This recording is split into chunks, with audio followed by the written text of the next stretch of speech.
Um, Thank you very much for coming along this evening. We're doing a series on the disciple Peter. If you don't know who I am, I'm also Peter. I'm Peter Mansfield. I'm one of the leaders of the community church. My day job is as a lawyer, though, so I apologise for that. Last week, Dave kicked us off talking about the calling of Peter, and I think it was just say yes, I think was the message by and large. Now, I like Peter for obvious reasons, because I was named after him. So my parents called me Peter James, so two of the disciples, and called my brother David Jonathan, so after two Old Testament characters. My sister is Joanna Mary, so Mary's good. I'm not convinced by Joanna, but anyway, that's life. So I was named after Peter, but I am literally nothing like him. So he was practical, I'm not. He was manly, I'm not. He was sort of kind of rugged and tough, I'm not. I'm much more like the nerdy tax collector, Matthew, who I like. Which is ironic because Matthew Doherty, kind of back there, is much more like Peter. Because if we were all in a boat and Jesus was walking past on the water and invited us to join him, I could well imagine Matt saying, "Cool, let's give that a go." Whereas I would be firmly in the back of the boat and pretending that I hadn't heard what Jesus had said. Anyway, Matthew 16, 13 to 20. When Jesus came to the region of Caesarea Philippi, he asked his disciples, "Who do people say the Son of Man is?" And they replied, "Some say John the Baptist, others say Elijah, and still others Jeremiah or one of the prophets." "But what about you?" he asked. "Who do you say that I am?" And Simon Peter answered, "You are the Christ, the Son of the living God." And Jesus replied, "Blessed are you, Simon, son of Jonah, for this was not revealed to you by man, but by my Father in heaven. And I tell you that you are Peter, and on this rock I will build my church, and the gates of Hades will not overcome it. I will give you the keys of the kingdom of heaven. Whatever you bind on earth will be bound in heaven, and whatever you loose on earth will be loosed in heaven." And then he warned his disciples not to tell anyone that he was the Christ. Now, this is a controversial passage, and I'll touch upon the reasons for that as we sort of work through it, because I'm going to go through it kind of bit by bit. And because it's controversial, there's been a lot of discussion about kind of specific elements of this passage. And if you kind of look this passage up on the internet, there's an enormous amount about kind of two particular words that I'll come to kind of later on. But I think that the more one focuses on specific words, the more one loses sight of what's going on across the passage as a whole. Because let's acknowledge what this whole conversation is. It is a treasonous conspiracy. That's what it is. So on Thursday, I went to the National Archives, which are in Kew, in West London, because there's an exhibition there all about treason. So it's absolutely fascinating. I mean, it's only there for a few more days. So if you're interested in history and you want to see them, kind of the documents that are on show there, you've only got a handful of days. But you see things like the document which is signed by Guy Fawkes. So Guy Fawkes' confession, Guido Fawkes, as it's actually named. You have the Mary Queen of Scots document, which is signed by Elizabeth I. You have a copy of the US Declaration of Independence. It's absolutely brilliant. I can tell you, I can see from the energy that I'm getting back that you are not sensing it in the way that I'm sensing it. But I can assure you, it was absolutely brilliant. So basically, as you went around all these things and you learned about treason, what you learned was that there are loads of small groups seeking to argue that the current king or queen is not the true king or queen, and that someone else is the true king or queen. That seems to be how treason works. Now, some of these treasonous groups were unsuccessful, Guy Fawkes being one of them. Some were very successful, like the US revolutionaries, and some were halfway in between. So in 1916, there was an uprising in Dublin, which was unsuccessful at the time, but obviously led eventually to the formation of the Irish Republic. And make no mistake, this conversation in Matthew 16 is a treasonous conspiracy. It is people saying that the kings of the land that we're in Israel, and beyond that the Roman Empire, are not the true kings. There's another true king, and that person should become the king. But we don't see it that way, primarily because we're on the side of the conspirators. And therefore we don't see Jesus as a treasonous kind of revolutionary. We see him as a freedom fighter. So we like him. So we're on. So we don't tend to see this passage as a treasonous conspiracy. But if you were a chief priest or if you were a Roman centurion, this is definitely how you'd see it.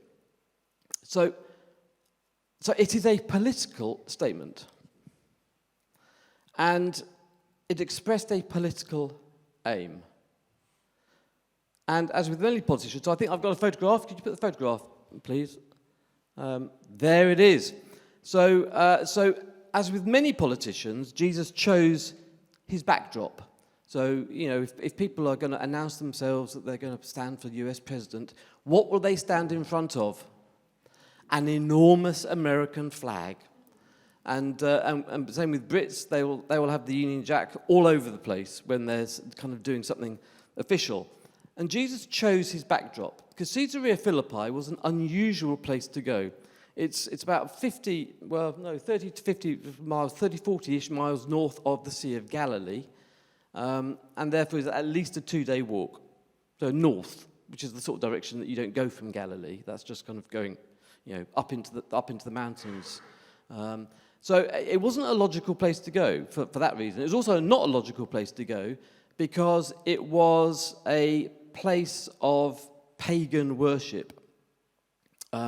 So what you have there is Caesarea Philippi. It's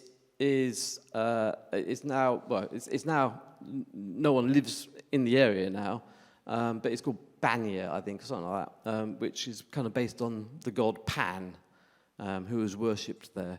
But that cave, in Jesus' day, there was a massive river coming out of that cave, coming out of the cave, which was a tributary for the River Jordan. So one of two tributaries for the River Jordan. In 1000 AD, there was an earthquake, and the river now flows lower down. So the river actually comes out in a different place now. But then there was this massive river coming straight out of the cave, and the cave was called the Gates of Hades. So, which is a useful thing to know when you're reading the passage. And beside it, so where those people are standing, there was a temple to the Emperor Augustus, who had died a few years before. Next to that, there was a temple to Pan, and then there was a temple to Zeus, and then there were two sort of levels for the dancing goats, which is nice. So maybe a bit of a circus as well. I don't know, but it was a place of pagan worship, and therefore it was a place that no God-fearing Jew would go. It was a really kind of, in that sense, a pretty awful place. And the Gates of Hades became a nickname for the whole area, really. So that's where Jesus chose to set this scene. And he asked his disciples, who do people say the Son of Man is? And they said, some say John the Baptist, others say Elijah, and still others Jeremiah or one of the prophets. So clearly the message was that the people thought that Jesus was a bit weird, because by and large the prophets were a bit weird. So it's not Jesus meek and mild. That wasn't how people saw him. They saw Jesus as this slightly wild man of Israel. And Jesus kind of nodded and sort of took that in, and then said, "But what about you?" He asked, "Who do you say that I am?" And Simon Peter answered, "You are the Christ, the Son of the living God." Now, this is another one of those phrases, kind of, "you are the Christ," which we're so familiar with that we actually lose what it means. What it means is it's saying you are the liberator. We are under oppression of the Romans, and you are the liberator. You are the true king of Israel. So Herod or whoever, they're not the true king. You're the true king of Israel. So here, Simon Peter says, you are the person who is going to save this country from the Romans. You are the true King of Israel. You are the liberator. You are Jesus the liberator. And in verse 17, Jesus replied, "Blessed are you, Simon, son of Jonah, for this was not revealed to you by man, but by my Father in heaven." In other words, Jesus agreed with Peter. Now, this is unusual in the New Testament, because normally when Peter says something, Jesus rolls his eyes at Peter. So in the previous chapter, Jesus had said a parable, and Peter went, "Could you explain the parable to us?" To which Jesus' response is, "Are you still so dull?" Which, I don't know about you, is not great man management. But and then just a little bit later on, just after this passage, Jesus is saying, "I'm going to have to go to Jerusalem and die." And Peter says, "No, you mustn't do that. You can't do that." At which point Jesus says, "Out of my sight, Satan." So actually, it gets worse for Peter rather than better. But on this occasion, Jesus agrees with Peter. But also from this point, from this moment, when the first person declares, "You are the King of Israel, you are the Christ, you are the Redeemer, you are the Liberator," Jesus' death was inevitable. What Peter had said was a death warrant for Jesus, because all traitors must die. On Thursday, when I was at the National Archives, you can't believe the number of people who were hanged, drawn, and quartered, which was the traditional way of killing traitors in this country. Hanged, so the drawn bit, I had always assumed, and sorry, this is grisly details, so sorry for any vegetarians out there, but I'd always thought the drawn was where you had your stomach cut out and your entrails were pulled out. But you weren't killed, you were just, because that came later, that was the quartering. But in fact, drawn could happen twice. So first of all, you could be drawn to the place of your execution, which meant that you were tied on the back of a horse or something like that, and you were dragged through the streets to your place of execution. Then you were hanged, but not hanged in a way that killed you. And then you were drawn with your stomach open, whatever. And then you were quartered, which genuinely did mean quartering. But the consequence of being a traitor is that you die. That's what always happens. Who was the last traitor in the UK to be executed?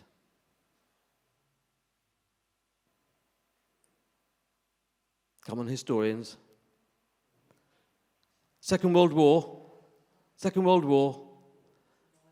It was Lord Haw, the guy who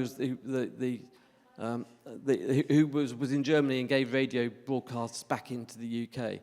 Interestingly, he wasn't born in England, so you couldn't actually. He wasn't born in Britain, so technically he couldn't be guilty of treason. But because he got a fake passport where he had said that he had been born in Britain, that seemed to be enough. So it was a kangaroo court, and all utterly disgraceful. But anyway, that's neither here nor there. I've gone off piste. But from this point, with Peter saying that Jesus' death was inevitable, at this point, when Peter said, "You are the King of Israel, you are the Christ, you are the Messiah," Jesus' death was inevitable.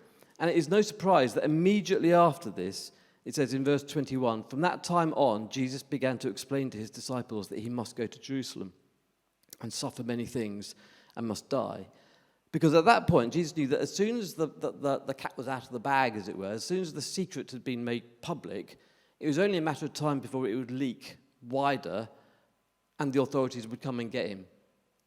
So basically, Peter's confession of faith sped up the whole process. It led directly to Jesus' kind of crucifixion.